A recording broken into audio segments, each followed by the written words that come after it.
विद्यार्थ्यांनो, मी यज्ञेश योगेश शेळके.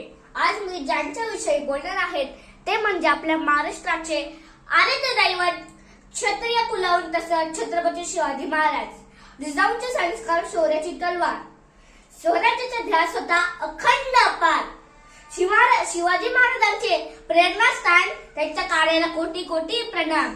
अशा माझ्या राजाचा जन्म 19 फेब्रुवारी 1630 रोजी शिवनेरी किल्ल्यावर झाला.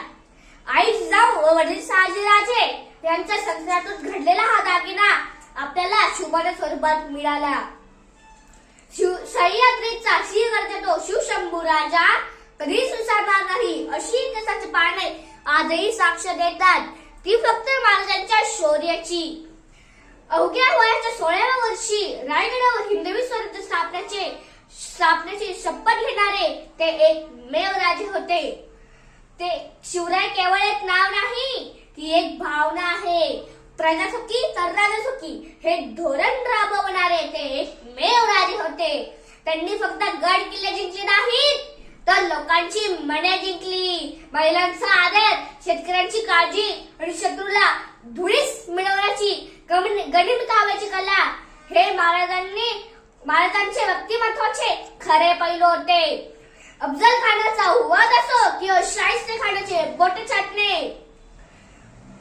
प्रत्येक लढाईत महाराजांनी आपल्या बुद्धीचा आणि धैर्याचा कस लावला.